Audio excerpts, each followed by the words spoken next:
Solid sphere के लिए कर रहे थे हम, है ना। तो इसमें हमने आउटसाइड द स्फेयर भी बता दी इलेक्ट्रिक फील्ड। इवनिंग।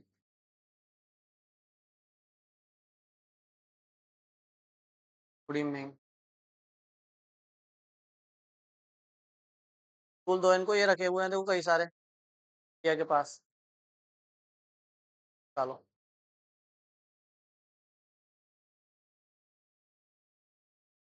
देखो बोर्ड पे देखो अब इधर देखो जल्दी। ये कर लिया था हमने आउटसाइड वाला आर्टिकल, सही है। कैसे किया था समझा, सब कल समझा दिया था सारा। अब सुन लो, ये जो दो फॉर्मूले आए हमारे पास, कौन कौन से, एक ये वाला और एक ये वाला। इन दोनों फॉर्मूलों को हमने बस कन्वर्ट कर दिया था स्मॉल आर की जगह क्या, क्योंकि जो पॉइंट है जब वो सरफेस पे आएगा तो स्मॉल आर और कैपिटल आर इक्वल हो जाएंगे। यहां तक बता दिया था। तो यही दो फॉर्मूले सेम हमने उसके लिए लिख लिए थे। अब हम जा रहे हैं स्फेयर के कहा, इनसाइड। तो थर्ड पॉइंट लिखिए, inside the sphere. Inside the sphere.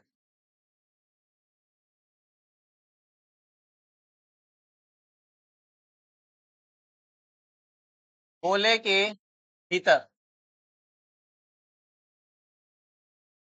मैं डायग्राम यही वाला बना रहा हूं, देखो फिर से आ गया। इसी इसको बनाए, गंदा हो गया, दोबारा बना लेते हैं।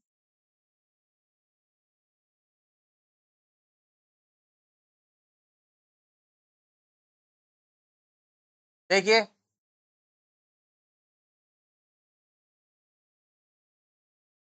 दोबारा बना रहा हूँ डायग्राम।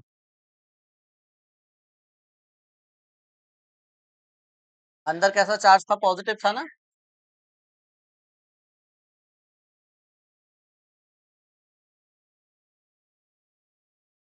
ये मैंने पॉजिटिव चार्ज बना दिया, ठीक है। यहाँ पे हम मान लेते हैं क्या होता है इसका सेंटर, और सेंटर से ये जो रेडियस है इसका कैपिटल आर होता है, ठीक है। अब हमारा जो पी पॉइंट है वो पहले बाहर था, फिर सरफेस पे आया, अब कहीं अंदर बना दो। तो अंदर कहीं भी बना सकते हैं, मैंने इस पॉइंट पे बना दिया। ये येलो येलो पी पॉइंट दिख रहा है सबको, तो हमने यहाँ पे पी पॉइंट बना दिया। अब गॉस लॉ क्योंकि आपको लगाना है तो गॉसियन सरफेस खींचना पड़ेगा, और गॉसियन सरफेस पी पॉइंट को कट करके जाना चाहिए। देखो जब दो जगह गॉसियन सरफेस खींचता है बस, जब पॉइंट बाहर होता है तब, और जब पॉइंट अंदर होता है तब। सरफेस पे गॉसियन सरफेस खींचने की जरूरत नहीं है, क्योंकि सरफेस पे ऑलरेडी वो क्लोज है। सरफेस पे तो है तो वो सर्कल का ही आ गया ना उसका सरफेस। बात समझ आ गई। तो हमें अंदर खींचना पड़ेगा, तो अंदर के लिए हम ऐसे बना रहे हैं, देखो ये गॉसियन सरफेस हो जाएगा। अभी दिखेगा, रुक जाओ।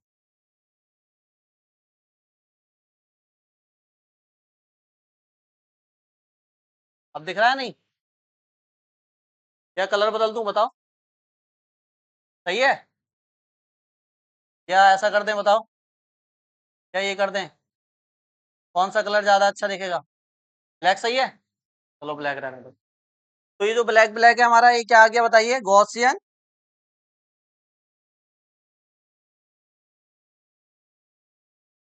ये ब्लैक ब्लैक आ गया हमारा गॉसियन सरफेस, ठीक है। अब सारे स्टेप फिर से लगाने पड़ेंगे आपको, वही step one general method, step two Gauss law, और स्टेप तीन में दोनों को इक्वल करना पड़ेगा। बात समझ में आ गई। डायग्राम बनाइए पहले। अच्छा ये वाली रेडियस भी बना लो, ये क्या है हमारी, यहां से यहां तक स्मॉल आर है ना। अब अंदर जब पॉइंट होता है तो स्मॉल आर छोटा होता है, कैपिटल आर बड़ा होता है। यही तो है इनसाइड पॉइंट की कंडीशन। बनाइए डायग्राम जल्दी, बताओ। बताइए भाई, फर्स्ट स्टेप क्या होता है, गॉस लॉ। क्या फॉर्मूला था, phi E is equal to integration E D A cos theta, यही तो होता है। फिर से बताओ, इस पॉइंट पे अगर आप थीटा निकालोगे तो वो भी तो फिर से जीरो ही आएगा। इलेक्ट्रिक फील्ड भी इधर, एरिया वेक्टर भी इधर, तो थीटा कितना आएगा। तो हमारे यहाँ पे थीटा फिर से कितना है, थीटा जीरो है। तो यहाँ रख सकते हैं, तो क्या आएगा बताइए, flux pi E is equal to integration E D A cos 0 1 हो गया। इलेक्ट्रिक फील्ड कहाँ जाएगी, बाहर। इंटीग्रेशन में कौन बचा, डी ए। और अब इसका इंटीग्रेशन करेंगे तो क्या आएगा बताइए, ये ऐसे ही आ जाएगा, ए का इंटीग्रेशन, डी ए का इंटीग्रेशन ए, अरे डी ए का ए आ गया। अब बताओ ए का क्या होता है, मतलब हमें क्या लेना है अब, एरिया। क्या फॉर्मूला होता है एरिया का,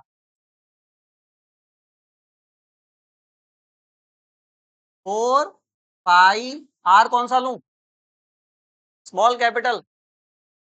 गॉसियन सरफेस तक ही तो जा रहे हैं हम, तो गॉसियन सरफेस की रेडियस तो स्मॉल आर है, तो क्या लिया जाएगा, जब चार्ज निकालते हैं तब कैपिटल लेते हैं, और जब वो निकालते हैं, फ्लक्स निकालते हैं तो स्मॉल लेते हैं। देख लेते हैं कौन सा सरफेस है, उसके अकॉर्डिंग लेते हैं। हम इसी ब्लैक वाले सरफेस से निकाल रहा है ना फ्लक्स, तो ब्लैक वाले सरफेस की रेडियस क्या है, स्मॉल आर। इसको मान लिया मैंने इक्वेशन नंबर, यहां तक नोट करो जल्दी। स्टेप 1 तो आसान था, कुछ नहीं किया, जैसे करते हैं वैसे ही किया, नॉर्मल। इक्वेशन 1 मान लिया हमने इसको। अब देखिए, हाँ अब सेकंड स्टेप में गॉस लॉ लगेगा। तो बाय बाय गॉस लॉ, बस जो करते हैं वही कर रहे हैं फिर से। गॉस लॉ क्या होता है बताइए, flux equal to Q enclosed और अपॉन में, ठीक है यहां तक।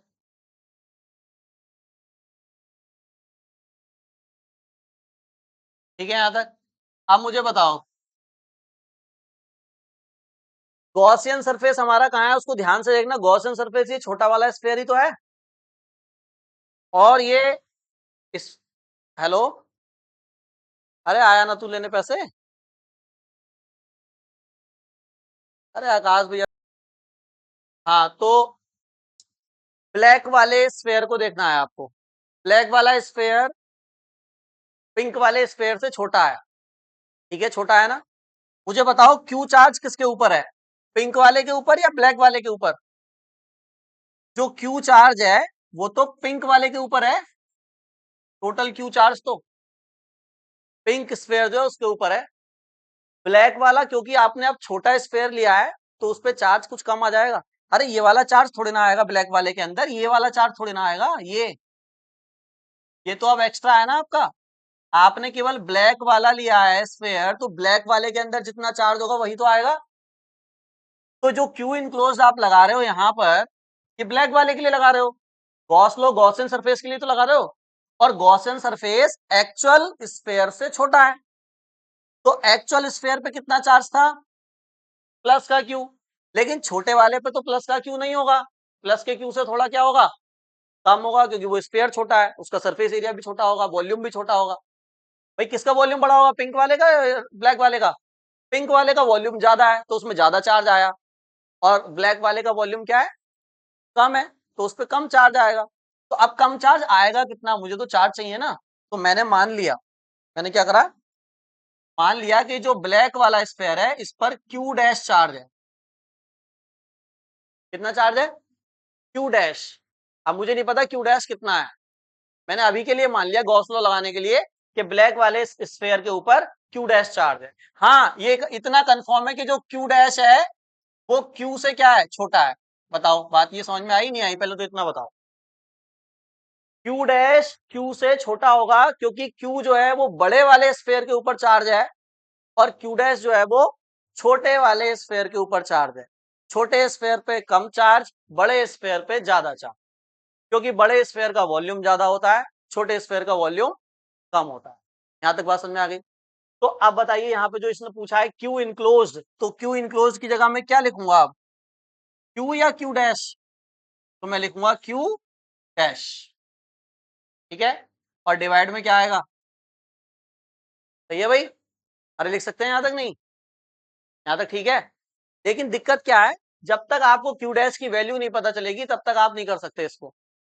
न्यूमेरिकल में क्या होता है, या तो आपको रो की वैल्यू देगा, किसकी, या फिर क्यू की वैल्यू देगा, ये क्यू डैश नहीं दिया जाता है न्यूमेरिकल्स में, क्यू डैश नहीं दिया जाता है। तो क्यू डैश की तुम्हें पहले क्या निकालनी पड़ेगी, वैल्यू। हमारी इक्वेशन तो आ गई है, सेकंड इक्वेशन तो आ गई है, लेकिन अभी हम इक्वल नहीं रखेंगे। इक्वल क्यों नहीं रख रहे, क्योंकि हम पहले किसकी वैल्यू निकालेंगे, क्यू डैश की, और क्यू डैश की वैल्यू क्यू की टर्म में आनी चाहिए, क्योंकि हमें तो क्यू ही पता होता है ना। बात समझ में आ रही है? क्यू डैश की जो वैल्यू होगी वो किसकी टर्म में आनी चाहिए? जो जो आपको पता है उसकी टर्म में आनी चाहिए, जो जो हमें दिया होता है। कुछ भी क्यू डैश की वैल्यू में ऐसा नहीं होना चाहिए जो नहीं पता होता, वरना फिर उसकी भी निकालनी पड़ेगी। बात समझ में आ गई? तो चलिए पहले आप यहां तक नोट करिए, सेकंड इक्वेशन तक। अब तक जितने भी आर्टिकल थे वो यहाँ की बात खत्म हो जाते थे, लेकिन ये चलेगा अभी, क्योंकि इसमें क्यू डैश निकालना पड़ेगा। बात समझ में आ गई? नोट करो पहले। बिल्कुल दिमाग को खोल के सोचना, तभी ये बात समझ में आएगी कि क्यू डैश कैसे निकाल रहे हैं, वरना समझ में नहीं आता है ये क्यू डैश निकालना बच्चों की समझ में नहीं आया। अगर मैं 20 बच्चों को समझाता हूँ ना तो 10 के समझ में आता है, 10 के नहीं आता। ठीक है, अब मैं समझाऊंगा और देखूंगा कितनों के समझ में आएगा। ठीक है, तो दिमाग खोल के समझना है इसको कि क्यू डैश कैसे निकाल रहे हैं। ठीक है, यहाँ तक बात समझ में आ गई? चलिए, हमारे पास दो स्फेयर हैं। कितने स्फेयर हैं? एक बड़ा वाला स्फेयर है और एक छोटा वाला स्फेयर है। सही है।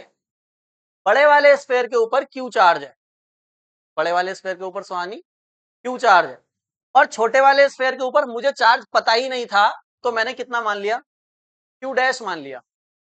और मुझे अब इस क्यू डैश की वैल्यू चाहिए। ठीक है, मुझे एक क्वेश्चन का आंसर करो। हमारे पास दो स्फेयर हैं, एक बड़ा स्फेयर है, एक छोटा स्फेयर है। बड़े वाले पे कितना चार्ज है? जो हमें दिया होता है, जो हमें पता होता है। छोटा वाला जो स्फेयर है उस पे हमें चार्ज पता नहीं है, क्योंकि यार क्यों नहीं पता आयुष? छोटे वाले पे क्यों नहीं पता चार्ज हमें?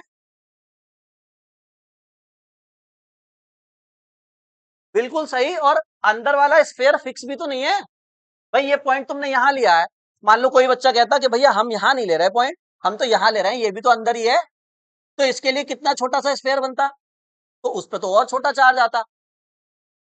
तो अंदर वाले स्फेयर का चार्ज आप डिसाइड ही नहीं कर सकते ऐसे डायरेक्ट, कि आधा होगा या वन थर्ड होगा या वन फोर्थ होगा, ऐसे बता ही नहीं सकते, क्योंकि स्फेयर कितना भी छोटा कितना भी बड़ा हो सकता है अंदर वाला। बात समझ में आ रही है? इसका मतलब अंदर वाला चार्ज रेडियस पे डिपेंड करेगा। रेडियस ज्यादा तो अंदर का चार्ज भी क्या होगा? रेडियस कम तो अंदर का चार्ज भी क्या होगा? वो देखते हैं, वो निकालेंगे। पहले मेथड समझो कैसे निकालना है। मुझे एक क्वेश्चन का आंसर करो। चाहे स्फेयर बड़ा हो चाहे स्फेयर छोटा हो, एक चीज सेम रहेगी। वो क्या? वो क्या? बड़े वाले स्फेयर पे और छोटे वाले स्फेयर पे एक चीज बदलेगी नहीं, सेम रहेगी। वो क्या? बस उसका आंसर कर दो मुझे।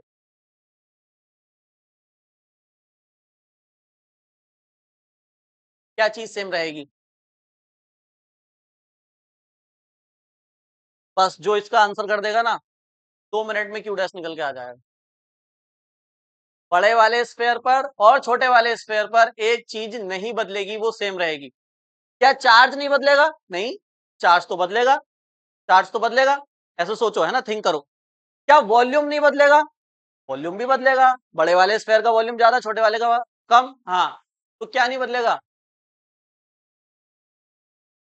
इलेक्ट्रिक फील्ड तो बदल जाएगी। चार्ज बदलेगा तो इलेक्ट्रिक फील्ड नहीं बदलेगी क्या? हाँ, क्या? पाई क्या?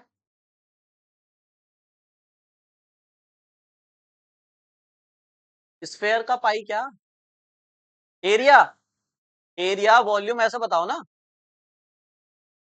पाई की वैल्यू तो कभी नहीं बदलती, इस बार क्या बदलेगी? पाई की वैल्यू तो पाई की वैल्यू कांस्टेंट है। छोटे स्फेयर में और बड़े स्फेयर में क्या चीज नहीं बदलेगी? बस ये बता दिया तो तुमने, तो क्यू डैश ही ना निकाल दोगे तुम। अब एक बात समझो, अभी बता दोगे? अभी एक एग्जांपल समझाऊंगा ना छोटा सा, अभी बता दोगे। देखो कैसे। भूल जाओ इसको, सब भूल जाओ, स्फेयर वगैरह चार्ज वगैरह सब भूल जाओ। इधर देखो, इधर देखो। ये मेरे पास एक बड़ा सा बर्तन है। बर्तन तो समझते हैं, फ्राई पैन, चाय बनाने वाला। ठीक है, बर्तन है, ठीक है। इस बर्तन के अंदर मेरे पास, इस बर्तन के अंदर मेरे पास शहद है। बर्तन में क्या है मेरे पास? शहद है, और ये बड़ा बर्तन है तो शहद भी बहुत सारा है। बड़ा बर्तन है तो शहद भी ज्यादा है। ठीक है, ठीक है। आप सुन लो। अब मैंने क्या किया, एक बहुत छोटा सा बर्तन ले लिया, गिलास ले लिया मान लो, एक क्या ले लिया मैंने, ग्लास, ठीक है, ये बात तो समझ में आ रही है। और गिलास में मैंने क्या किया, इस शहद को थोड़ा सा डाल दिया, ये शहद मैंने अब किस में डाल दिया, ग्लास में डाल दिया। यहाँ पे भी ये हनी था, यहाँ पे भी ये क्या है, हनी ही है, शहद ही है। अब बताओ, बड़े वाले बर्तन में शहद ज्यादा था और छोटे वाले बर्तन में शहद कम है, लेकिन एक चीज नहीं बदली शहद की, क्या, शहद का जो गाढ़ापन है वो बदल गया क्या, बड़े बर्तन में कम गाढ़ा था, गिलास में ज्यादा गाढ़ा हो गया क्या, नहीं। और गाढ़ेपन को बोलते हैं डेंसिटी, घनत्व बोलते हैं। डेंसिटी कभी भी नहीं बदलती किसी भी ऑब्जेक्ट की, अगर यूनिफॉर्म डेंस है तो। जितना शहद यहाँ पे गाढ़ा था उतना ही गाढ़ा गिलास में रहेगा, उतना ही और छोटा ले लो उतना रहेगा, और छोटा ले लो उतना रहेगा। डेंसिटी शहद की हर जगह क्या रहेगी, सेम रहेगी, चाहे आप बड़े बर्तन में शहद को ले लें, चाहे आप छोटे बर्तन में शहद को ले लें। ये एग्जाम्पल समझ में आया, डेंसिटी नहीं चेंज होगी। हाँ, बताओ क्या नहीं बदलेगा, समझ गए, बड़े बर्तन में और छोटे बर्तन में क्या नहीं बदलेगा, डेंसिटी। शहद तो कम हो जाएगा, वॉल्यूम भी कम हो जाएगा, एरिया भी कम हो जाएगा, सब कुछ कम हो जाएगा, लेकिन जो डेंसिटी है, जो उसका गाढ़ापन है, वो खत्म नहीं होगा। यहां तक बात समझ में आ गई। अब आइए इधर, बड़े वाले स्फेयर के ऊपर चार्ज है और उस चार्ज की डेंसिटी है रो, चार्ज की भी डेंसिटी होती है रो, बिखरा हुआ चार्ज है ना सब में। छोटे वाले स्फेयर के ऊपर भी चार्ज है, तो उसकी डेंसिटी भी कितनी होगी, रो ही होगी, क्योंकि चार्ज डेंसिटी क्या रहेगी, सेम रहेगी। और छोटा स्फेयर ले लोगे, उसकी डेंसिटी भी क्या रहेगी, क्योंकि चार्ज को बांटा तो सेम ही गया है ना। ऐसा थोड़ी कि सेंटर के पास में ज्यादा चार्ज है, फिर जैसे जैसे दूर जा रहे हैं कम होता जा रहा है चार्ज, ऐसा कुछ नहीं है। पूरे स्फेयर के अंदर यूनिफॉर्मली चार्ज डिस्ट्रीब्यूशन है, यानी डेंसिटी जो है, घनत्व जो है चार्ज का, वो बड़े वाले में लो, उससे छोटे वाले में लो, उससे छोटे वाले में लो, हर जगह क्या मिलेगा, सेम मिलेगा। जैसे शहद को आप बड़े बर्तन में लो, छोटे बर्तन में लो, उससे छोटे में लो, डेंसिटी सेम रहेगी। बात समझ में आ गई। तो मैं कह सकता हूं बड़े वाले स्फेयर की चार्ज डेंसिटी दैट इज रो, छोटे वाले स्फेयर की चार्ज डेंसिटी दैट इज रो, दोनों क्या होंगे आपस में, सेम होंगे। ये बात समझ में आ गई, नहीं आ गई। तो मैं यहां लिख सकता हूं, यहां लिख सकता हूं, charge density of big is equal to charge density of small. Big sphere और स्मॉल स्फेयर दोनों की चार्ज तो अलग अलग है, लेकिन चार्ज डेंसिटी क्या रहेगी, सेम रहेगी। यहां तक बात समझ में आ गई, ठीक है, बताइए। तो छोटा कर लेते हैं ना, ज्यादा बड़ा बड़ा लिखा जा रहा है। चलिए, बड़े वाले स्फेयर की चार्ज डेंसिटी का फॉर्मूला क्या होता है, क्यूब अपॉन में वॉल्यूम। वॉल्यूम यहाँ पे ध्यान रखना बड़े वाले का आएगा, और बड़े वाले स्फेयर पे चार्ज तो क्यू ही है, बड़े वाले पे चार्ज तो क्यू ही है, ठीक है। छोटे वाले की चार्ज डेंसिटी, तो छोटे वाले के ऊपर कितना चार्ज माना था हमने, क्यू डैश, और वॉल्यूम भी किसका आएगा यहाँ पे, छोटे वाले का, वी स्मॉल, छोटे वाले का वॉल्यूम आएगा, क्योंकि रेडियस दोनों की अलग अलग है ना। बताइए, क्यू अपॉन बड़े वाले का वॉल्यूम का फॉर्मूला क्या होगा, वॉल्यूम का फॉर्मूला होता है 4/3, बताया था, पाई बड़े वाले स्फेयर का आर है, कैपिटल आर है, रेडियस तो आर क्यूब आया। इधर आइए, क्यू डैश, छोटे वाले स्फेयर का रेडियस कितना है, स्मॉल आर, ठीक है। 4/3 से 4/3 कैंसल, पाई से पाई कैंसल, क्या निकालना था आपको, क्यू डैश। तो जो आर क्यूब अपॉन में है वो मल्टीप्लाई में आ जाएगा, तो यहां से क्यू डैश की वैल्यू हमारे पास क्या आ गई, आर क्यूब इधर ले लो, तो ये आ जाएगा क्यू आर क्यूब अपॉन में कैपिटल आर। बताओ, क्वेश्चन में क्यू भी दिया होता है, क्वेश्चन में ये भी बताएगा कि इनसाइड कहां पे पॉइंट, किस पॉइंट पे निकालनी है, तो स्मॉल आर की वैल्यू भी देगा, और कैपिटल आर रेडियस तो देता ही है, तो आप उससे क्यू डैश निकाल दो।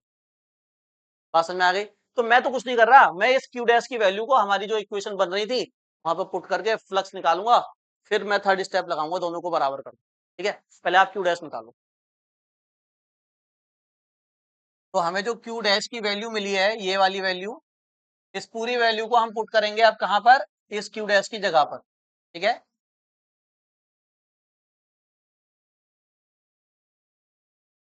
तो यहाँ लिख लेते हैं putting putting in putting in equation 2। सही है, रखिए फ्लक्स इज इक्वल टू, हाँ, Q dash upon epsilon not है ना। अरे वैल्यू रखवाओ भाई। तो flux equal to Q dash की वैल्यू बताइए कितनी आई है।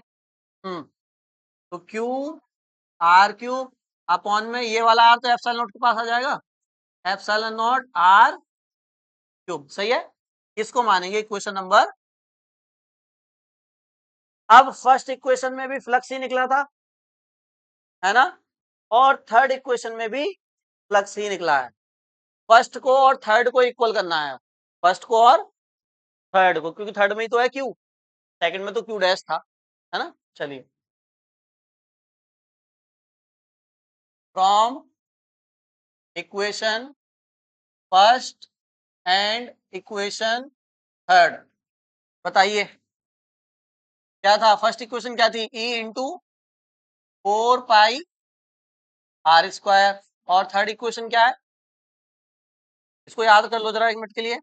कर लिया, बताओ। Q upon epsilon not R cube upon में, यही है, जो 4 पाई आर स्क्वायर है वो कहाँ चला जाएगा डिवाइड में, तो हमारे पास इलेक्ट्रिक फील्ड कितनी आई, क्यू आर क्यूब अपॉन में बताइए 4 pi R square epsilon not. कुछ कैंसिल हो रहा हो तो कैंसिल कर दो, बताओ। आर स्क्वायर से आर स्क्वायर कैंसिल, ये मैंने 2 से 3 नहीं काटा है, ये मैंने 2 पावर से 2 पावर काट दी है, तो एक तो आर बचेगा। ठीक है, तो बताइए क्या बचेगा।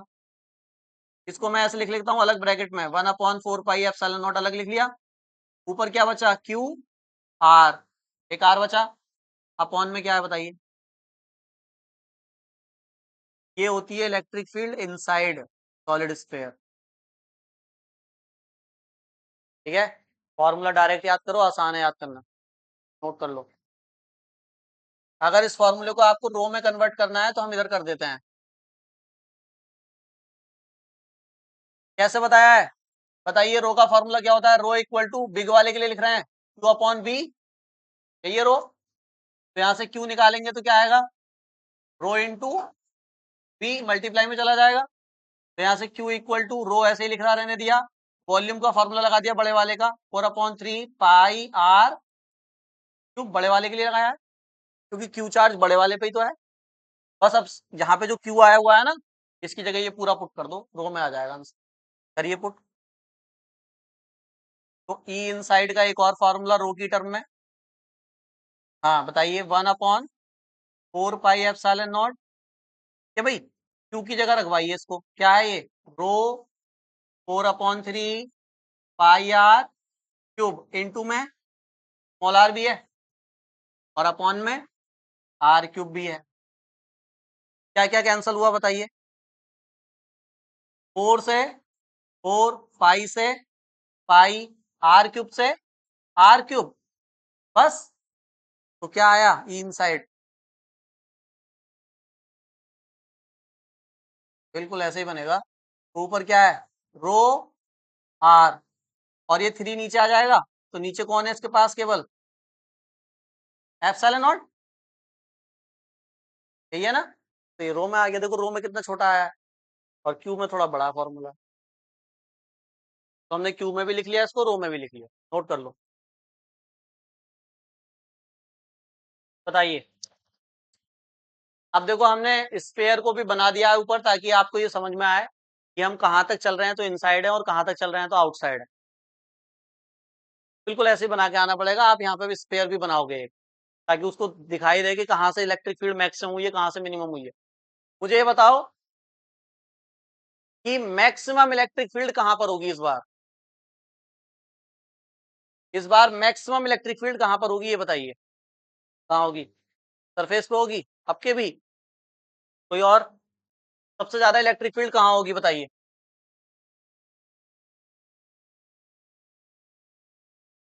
पहले वाले आर्टिकल में तो सरफेस पे थी, लेकिन इस बार कहाँ होगी बताइए। Maximum electric field.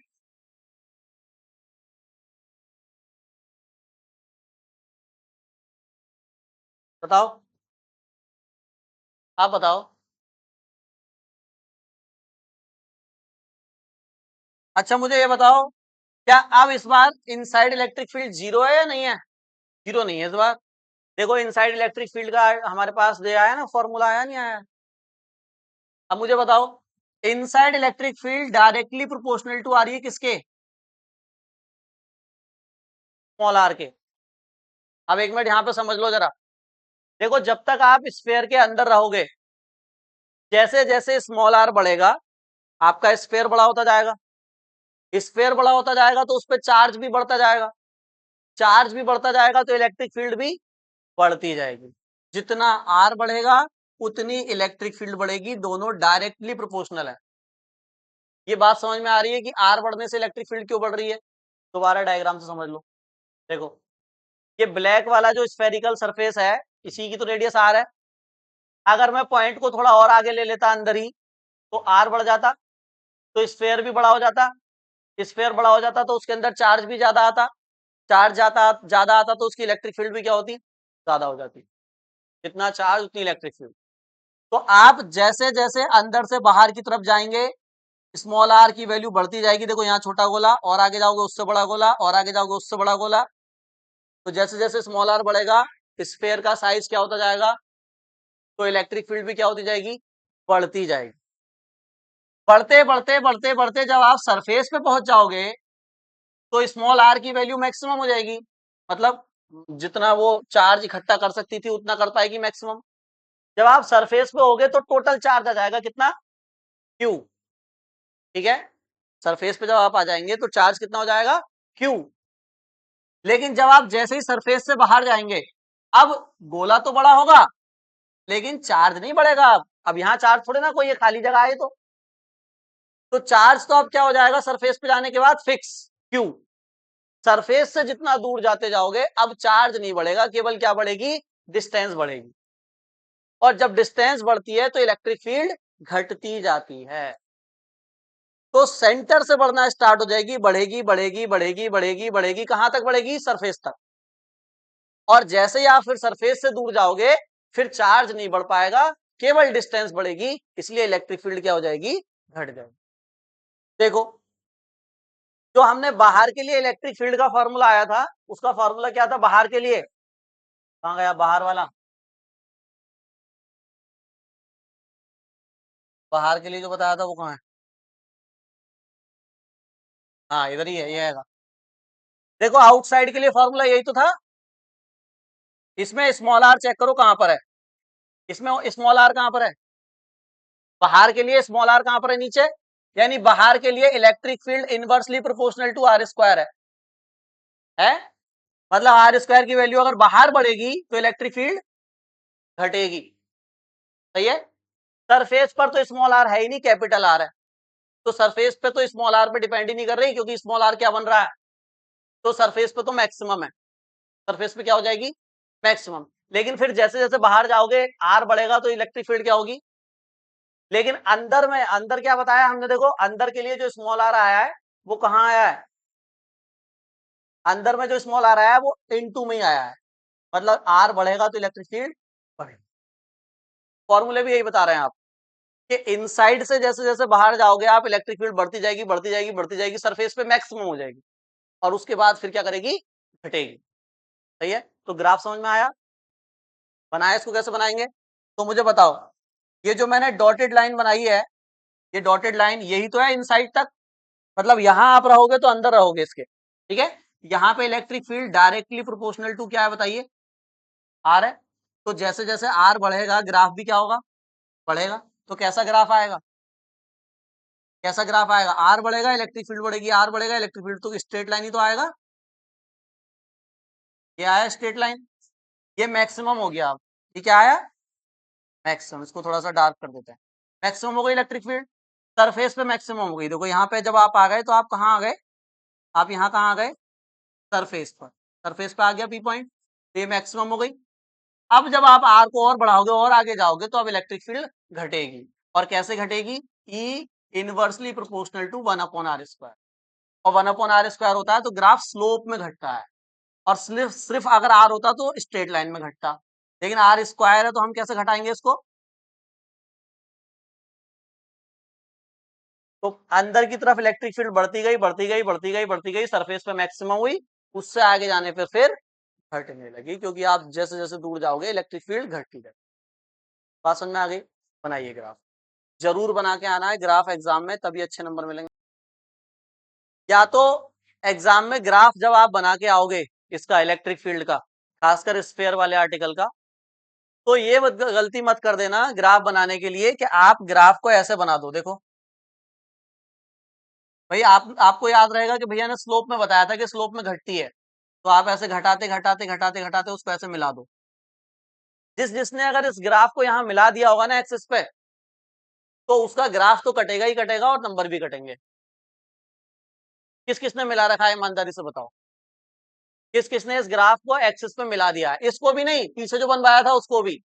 किसी दोनों में से किसी ग्राफ को एक्सिस पे नहीं मिलाना है। आप दिखाना, बस मिलने ही वाला था, थोड़ा सा बचा है। बनाया ही नहीं है, बहुत बढ़िया। क्या हो गया? बस 1 मिनट और। आपने बनाया, मिलाया तो नहीं?